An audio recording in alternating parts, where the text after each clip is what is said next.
بسم اللہ الرحمن الرحیم۔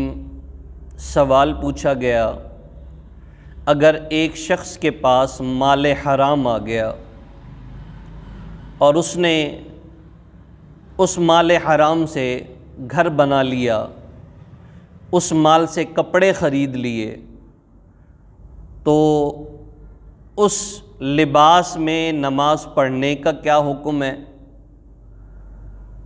کیا اگر اس لباس میں نماز پڑھیں گے نماز ہو جائے گی یا نہیں ہوگی؟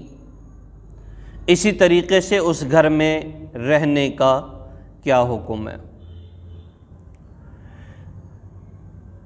جواب یہ ہے، اولاً تو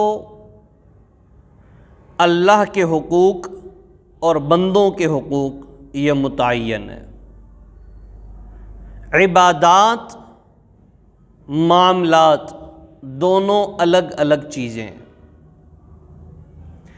اگر اس شخص نے حرام مال سے لباس خرید کر نماز پڑھی، حق اللہ کا تھا، نماز کی ادائیگی یہ اللہ کا حق ہے، تو اللہ کا حق وہ ادا ہو گیا، نماز ہو جائے گی۔ لیکن لباس وہ چونکہ حرام مال سے لیا گیا، تو لازمی ہے کہ اگر وہ کسی کا حق مار کر، چوری کر کے، ڈاکہ مار کے، یا جس طریقے سے بھی اگر کسی کا حق مار کر کیا گیا، تو اس حقدار کو اس کی رقم واپس لوٹائی جائے۔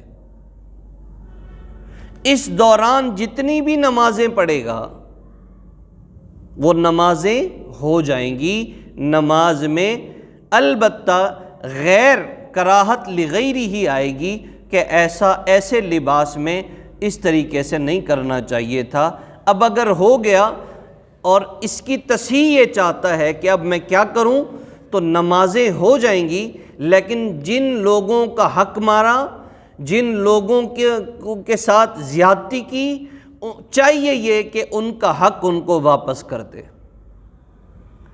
اسی طریقے سے وہ گھر، اس میں رہنا کوئی ممانعت نہیں ہے، لیکن کسی کا حق مارنا یہ ناجائز اور حرام ہے۔ لہٰذا جس کا گھر کے حساب سے جس کے کچھ رقم دینی ہے، جس کے پیسے بٹورے ہیں، جس کے ساتھ زیادتی کی ہے، اس کا تقاضا یہ ہے کہ اس کی رقم اس کو دے دی جائے، اور جب وہ رقم دے دی جائے گی اس کے بعد گھر میں بھی گھر کا استعمال بھی درست ہوگا، اس لباس میں نمازیں ادا کرنا بھی درست ہوں گی۔ لیکن اگر حق ادا نہ